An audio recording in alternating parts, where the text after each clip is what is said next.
वाला घर तो आसमान वाले सूरज चाचा से भी ज्यादा गर्माहट दे रहा है। और ये तंदूर घर तो हमारे फूस की झोपड़ी से कितना विशाल और बड़ा है। रात को मैं फैल कर सोया था। माँ, जल्दी से मुझे गर्मा गर्म मूंगफली भून कर दे दो, भूख लगी है। हाँ, बस अभी देती हूँ मेरी रानी बेटी को करारी मूंगफली। माँ, मूंगफली बनाने के बाद तुम हमारे लिए आज खाने में तंदूर की रोटी और मलाई चाप बनाना, ताकि हम लोग अपने इस गर्माहट वाले तंदूर घर में बैठकर मजे से खाएंगे। और माँ, गाजर का हलवा भी बनाना। जरूर, आज मैं मेरे प्यारे प्यारे बच्चों की सारी फरमाइश पूरी करूंगी। जहाँ पूरे गांव में जमकर बर्फबारी हो रही थी, चारों तरफ धुंध छाया था। सब लोग अपने तंदूर घर के अंदर खुशी में बैठे हुए थे। सबके घर के चूल्हों से खुशबू और खुशहाली उमड़ रही थी। तभी दो व्यक्ति जो कि अपने परिवार के साथ थर थर कांपते हुए तंदूर घरों में महफूज बैठे गांव वालों से मदद की गुहार लगाते हैं। हमें भी अपनी तंदूर घर के अंदर ले लो, हम ठंड से मरने को हैं। अरे मदद करो। अरे नाथू काका, प्रकाश, सूरज, मोहन, मुखिया जी, अरे कोई तो किवाड़ खोलो, वरना ये ठंड का कहर हमारी जान लेके बीतेगा। आप दोनों ने जो किया है उसका बुरा फल आज आप दोनों के साथ साथ हम और हमारे बाल बच्चों को भी भुगतना पड़ रहा है। हम लोग इस ठंड के प्रकोप से नहीं बचने वाले, और ना इस जादुई तंदूर गांव के निवासी हमारी मदद करेंगे। आखिर ये महिला ऐसा क्यों कह रही है? क्यों ठंड का कहर इन पर बरस रहा है? ताज्जुब की बात ये भी है कि कोई इन्हें अपने घर में पनाह क्यों नहीं दे रहे हैं? क्या इस गांव के निवासी पत्थर दिल हैं? क्या है सारा किस्सा, चलिए देखते हैं। मलमलिया नाम का एक छोटा सा गांव, जहां इन दिनों ठंड का प्रकोप बहुत अधिक है। पूरा गांव बर्फ की सफेद चादर में ढका हुआ है, धुंध छाई हुई है। गांव के निवासी बहुत गरीब तबके के हैं। सभी के पास सर छुपाने के नाम पर फूस और मिट्टी की मढ़ई है। पूरे गांव में केवल 2 ही पक्के मकान हैं, जो कि रजाई के कारोबारी राजकिशोर और मदन के हैं। हे राम जी, आज फिर से छत से ओस घर के भीतर घुस रही है। ये जाड़े का मौसम काटना हम गरीबों के लिए बड़ा कठिन है दुलारी, बड़ा कठिन है। अजी सारा दिन तो इसी मिट्टी के मढ़ाई में गुजर गया। ईश्वर ने हम बूढ़े बुढ़िया के भाग्य में सुख नहीं लिखा। आज तो गजब का जाड़ा है। मैं आग सुलगाती हूँ, इतनी ठंड में नींद तो वैसे भी नहीं आएगी। ठिठुरते हुए दुलारी रामू आग सुलगाते हैं। गांव के बाकी घरों में भी यही दशा छाई थी। सब लोग ठंड के कहर में जगे थे, जबकि मदन किशोर अपने आलीशान मकान के अंदर हीटर और मखमली रजाई की गर्माहट में चैन से सो रहे थे। सूरज जी, मुझे बहुत सर्दी लग रही है। इस फटी चादर में हाड़ भी नहीं लिया जा रहा है। मेरे भी हाथ पैर ठंडे हो रहे हैं। ठहरो, मैं आग जलाता हूँ। अजी आग कैसे जलाओगे? लकड़ी भी खत्म हो गई है। तभी एकदम से बर्फीली हवा चलने लगती है, जिससे उनकी झोपड़ी का फाटक उखड़ जाता है और अब ठंड के मारे दोनों की और भी दुर्दशा होने लगती है। सूरज जी, कितनी ठंडी ठंडी हवा है, साए साए घर में घुस रही है, कुछ कीजिए। जाड़े के मारे गर्भवती सरला का रोम रोम कांप जाता है। इसी तरह गरीब गांव वालों की रात से बिहान हो जाती है। सब लोग घनघोर कुहासे में ही ईटा भट्टे पर आ जाते हैं। जयराम जी की मुखिया जी, रात तो बड़े जोरों की ठंड पड़ी थी। हाँ भाई, मालूम है। इसी तूफान में मेरी गर्भवती गाय नवबछिया को जन्म दिया थे, मगर वो भी ठंड से मर गई। ये सुनकर पूरा गांव दुख जताता है। हे भगवान, इस फूस के जाड़े के मौसम ने तो जान ले रखी है। जाने ये मौसम कब बीतेगा। सूर्य देवता ने भी पिछले 1 सप्ताह से मुंह नहीं दिखाया। थोड़ी धूप भी उगती तो शरीर को गर्माहट मिलती। अब तो बिना रजाई के रातें नहीं कटती। और वो राजकिशोर और मदन रजाई तो बेचते हैं, मगर गरीबों का खून चूसते हैं। अरे वो तो भला हो आपका मुखिया जी, जो आपके ईंट भट्टे से हम थोड़ी बहुत दिहाड़ी कमा लेते हैं, जिससे घर का दाना पानी चल रहा है। वरना ठंड के मौसम में तो भूखों मरने की नौबत आ जाती है। एक तो हमारा गांव पुरखों से पिछड़ा हुआ है, न बिजली की सुविधा है, न सड़क पक्की, न घर मजबूत, और ठंड का मौसम काटना तो सदियों बिताने जैसा है। सब लोग अपने कामों में लग जाते हैं, लेकिन अचानक से गांव में दिन रात बर्फबारी शुरू हो जाती है। अरे वाह, अब की बार तो रज के ठंड पड़ी है। अब तो इन गरीब बालों को महंगे रेट की रजाई खरीदनी होगी। क्यों भाई मदन, इस बार तो हमारी तगड़ी मोटी कमाई होगी। थर थर कांपते हुए तमाम गांव वाले अर्जी लेके मुखिया के पास आते हैं। मुखिया जी, मेरे बच्चे की हालत देखो, ठंड में उसका बदन नीला पड़ रहा है, एक ऊनी चादर भी नहीं है, ना ही कंबल, मदद कीजिए। गांव की बिगड़ते हाल को देखकर सरपंच मदन राज किशोर के पास आता है। मदन राज किशोर, मदद करो, गांव के लोग ठंड का प्रकोप झेल रहे हैं, अपना दिल खोलो और गरीबों को रजाई और कंबल बांटो। अरे मुखिया जी, हमें पागल कुत्ते ने काटा है क्या, जो मुफ्त में अपनी ऐसी बेशकीमती मखमली रजाइयाँ इन गरीबों में बांटी जाएंगी यहाँ से। पूरा गांव इसी तरह ठंड से जूझता हुआ विनती करते हैं। तभी गांव में एक कोढ़ी जिसके पूरे शरीर पर फोड़े थे कांपते हुए आता है और मदन किशोर के पास जाता है। अरे मदद करो, इस दिन दुखियारी की मदद करो, बहुत भूखा हूँ भाई, एक रोटी खिला दो। भिखारी को कोढ़ में सना देखकर मदन उसे दुत्कार कर भगा देता है। अरे तेरे शरीर में तो पूरा कोढ़ भरा हुआ है, चल भाग यहाँ से। पत्थर मार मार कर मदन कोढ़ी को भगा देता है। उसके घाव से खून बह रहा था और शरीर थर थर कांप रहा था। ऐसे में गरीब गांव वाले उस पर तरस खाते हैं। अरे इस बेचारे की हालत तो कितनी खराब है, देखो ये कितने दर्द पीड़ा में है, चलो इसकी मदद करते हैं। सब दिल खोलकर उस कोढ़ी का स्वागत करते हैं, रूखा सूखा बनाकर उसे खिलाते हैं और जिसके पास जैसी चादर होती है वह लाकर उसे देते हैं। तभी चमत्कार हो जाता है, वो कोढ़ी अग्नि देवता में बदल जाते हैं। मैं तुम गांव वालों की परीक्षा लेने आया था, जिसमें तुम सफल हुए। मौसम का प्रकोप सहकर भी तुमने मुझे भोजन कराया, मुझसे घृणा नहीं की, इसलिए मैं तुम्हें वरदान देता हूँ, ये गांव आज से जादुई तंदूर गांव में बदल जाएगा और हर एक के तंदूर घर में मैं अग्नि देवता वास करूंगा। इसी के साथ पूरा का पूरा गांव जादुई तंदूर गांव में बदल जाता है।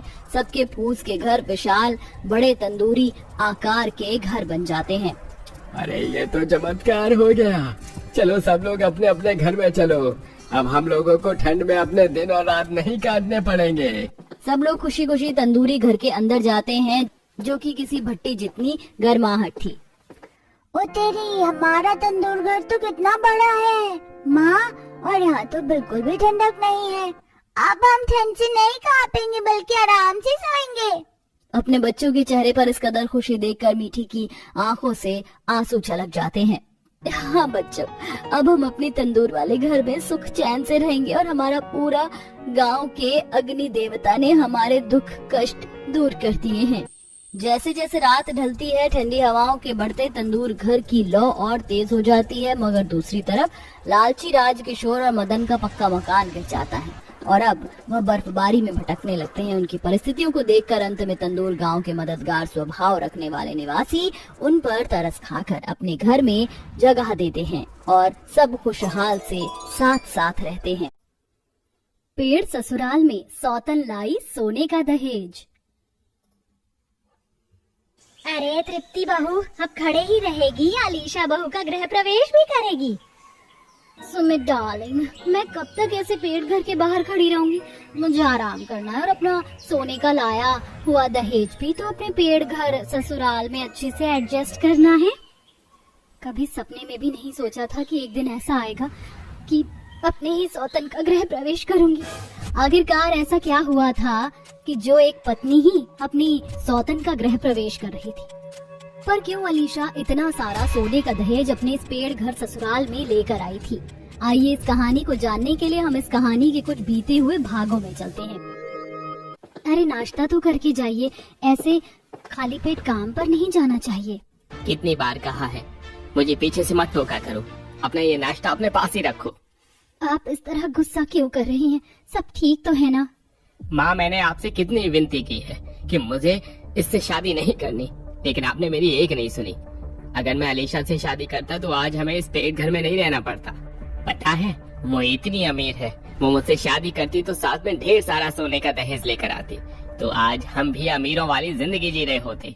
तुझे क्या तृप्ति बहू की अच्छाई नहीं दिखती? इस पेड़ घर में रहकर भी वो हमारा कितना ख्याल रखती है, हमसे कभी कोई शिकायत नहीं करती, ना कुछ मांगती है, लेकिन उसके बावजूद भी तुझे उस अलीशा की पड़ी है। माँ, इस गरीब से शादी करवा कर आपको कुछ मिला? वो अपने साथ एक कटोरा तक तो लेकर नहीं आ सकी। अगर अलीशा आती तो सोने का दहेज लेकर आती। अपनी पत्नी तृप्ति को दहेज न लाने की वजह से सुमित हमेशा उसे ताने दिया करता था, लेकिन बेचारी तृप्ति कभी सुमित से कुछ नहीं बोलती। लेकिन आज सुमित की बातें तृप्ति को अंदर से घायल कर देती हैं और वो खूब रोती है। मुझे बहुत डर लग रहा है, कहीं उन्होंने दहेज के लालच में अलीशा से शादी कर ली तो मेरा क्या होगा? तृप्ति बहू, ऐसा कुछ नहीं होगा। मैं सुमित को अच्छी तरह से जानती हूँ, थोड़ा गुस्से वाला है, लेकिन वो कभी ऐसा नहीं करेगा, तो फिक्र मत कर। क्या हुआ सुमित, तुम कुछ परेशान लग रहे हो? आज फिर तुम्हारी पत्नी ने तुम्हें कुछ कहा? क्या बताऊं अलीशा, तुम तो जानती हो कि आज भी तुमसे उतना ही प्यार करता हूँ जितना 2 साल पहले करता था। मुझे अपनी पत्नी के साथ नहीं रहना, मैं परेशान हो चुका हूँ उससे। अगर ऐसी बात है तो मैं भी तुमसे शादी करना चाहती हूँ। 2 साल पहले तो मैंने अपने मम्मी पापा की बात मान ली, लेकिन अब और नहीं। सुमित उसी फैक्ट्री में काम करता था, अलीशा उस फैक्ट्री की मालकिन की ही बेटी थी। अलीशा आज फिर अपने माता पिता से सुमित के बारे में बात करती है। पहले भी तुझे एक चीज समझाई थी और अभी भी वही समझा रहा हूँ। वो लड़का तेरे लिए ठीक नहीं है, वो सिर्फ तेरे पैसों से प्यार करता है, तुझसे नहीं। माँ, पापा, तो आप भी मेरी बात कान खोल कर सुन लीजिए। अगर मेरी शादी सुमित से नहीं हुई तो मैं अपनी जान दे दूंगी। तो हमें धमकी दे रही है? तो ठीक है, तुझे शादी करनी है ना, हम तेरी धूमधाम से शादी करेंगे और तुझे सब कुछ देंगे, लेकिन अगर कल को कुछ होता है तो उसकी जिम्मेदारी हमारी नहीं है, तो वो बहुत पछताएगी। अपने माँ बाप के हाँ बोलते ही अलीशा काफी ज्यादा खुश होती है और सुमित छुपकर अलीशा से शादी कर लेता है। अलीशा के माता पिता शादी में सोने के बर्तन, अलमारी, गाड़ी, ज्वेलरी और कई सारा सोने का दहेज देते हैं, जिसे लेकर अलीशा सुमित के साथ अपने पेड़ ससुराल में आती है। ये क्या है सुमित, तुम मुझे कहाँ लेकर आए हो? तुमने मुझसे इतना बड़ा झूठ बोला। मैं जानती थी कि तुम गरीब हो, लेकिन तुम इस पेड़ के अंदर रहते हो, ये मुझे नहीं पता था। मैंने तुमसे ये सब इसलिए छुपाया ताकि तुम मुझे छोड़कर न चली जाओ, लेकिन मेरा प्यार तुम्हारे लिए झूठ नहीं है, वो सच्चा है। सुमित इतना बोलता ही है कि तभी सुनीता और तृप्ति अपने पेड़ घर से बाहर आते हैं और सुमित के साथ दुल्हन के जोड़े में अलीशा को खड़ा देख तृप्ति और सुनीता सब समझ जाती हैं। सुनीता अपने बेटे को कुछ बोले इससे पहले ही उसकी नजर अलीशा के लाए हुए सोने के दहेज पर पड़ती है। इतना सारा सोने का दहेज देख सुनीता के मन में एकदम लालच पैदा हो जाता है। हे भगवान, मैं तो समझती थी कि सुमित झूठ बोलता है, लेकिन ये तो सच में सोने का दहेज लेकर आ गई है। अगर ये सोने का दहेज हाथ से निकल गया तो हमें तो पूरी जिंदगी इस पेड़ घर में गुजारनी होगी। ये आपने क्या किया? आप मेरे साथ ऐसा नहीं कर सकते। आप मेरे जीते जी मेरी सौतन कैसे ला सकते हैं? तृप्ति बहू, तो क्या कर रही है? तूने देखा नहीं कि अलीशा साथ में सोने का दहेज लेकर आई है? इस सोने के दहेज से हमारी किस्मत बदल जाएगी। इस पेड़ घर से निकलकर हम एक बंगले में चले जाएंगे। मानती तो मैं तुझे ही अपनी बहू हूँ, लेकिन जरा सोच तो सही। जा अंदर से आरती की थाली ले आ। अपनी सास की बात सुन तृप्ति बिल्कुल अकेले पड़ चुकी थी, जिसके चलते अब तृप्ति आरती की थाली लाकर आंखों में आंसू लिए अपनी सौतन का अपने पेड़ घर ससुराल में गृह प्रवेश करती है। अलीशा जैसे ही अपने पेड़ घर ससुराल में आती है, ओह गॉड सुमित, तुम्हारा पेड़ घर तो काफी ज्यादा छोटा है, मैं कहाँ रहूंगी? कैसे, मेरा तो यहाँ अभी से ही दम घुट रहा है। और तुम्हारी माँ मेरे सोने के दहेज के ऊपर ये लाल लाल क्या लगा रही हैं? हमारे यहाँ जब भी दहेज आता है तो हम उसकी पूजा करते हैं तिलक लगाकर। मैं तो पागल हो जाऊंगी इस पेड़ घर के अंदर, तो मेरा सोने का दहेज का सारा सामान खराब हो जाएगा। जल्दी से अपने सोने के दहेज के सामान को अपने मायके भिजवा देती हूँ। अलीशा पलक झपकते ही नौकर को बुलवाती और अपना सारा सोने का दहेज का सामान अपने मायके भिजवा देती है, जिसे देख ये क्या, मैंने तो इससे शादी ही सोने के दहेज के लिए की थी और इसने तो अपना सारा सोने का दहेज ही अपने मायके भिजवा दिया। हार कर सोने के दहेज के लालच में आकर शादी, देख क्या हो गया। अब देखती हूँ कैसे बिना सोने के दहेज के तो अपनी 2-2 पत्नियों को पालता है। सुमित अपना माथा पकड़कर बैठ जाता है। तुम जब से आई हो तब से बस खाट पर ही पड़ी रहती हो, कुछ तो घर के काम करवा लिया करो। एक काम करो, आज तुम खाना बनाओ, तुम्हारी पहली रसोई की रस्म भी हो जाएगी इसी बहाने। अपनी तरह मुझे गरीब समझ के रखा है? मैंने आज तक अंडा तक नहीं उबाला है, तुम ही करो ये गरीबों वाले काम। अलीशा घर के किसी भी काम को हाथ नहीं लगाती थी और हमेशा हर छोटी बातों पर जानबूझकर अपनी सौतन से लड़ा करती थी। कैसे खाना बनाया तुमने? कोई भी स्वाद नहीं है। मेरे घर की नौकर भी इससे अच्छा खाना खाते होंगे।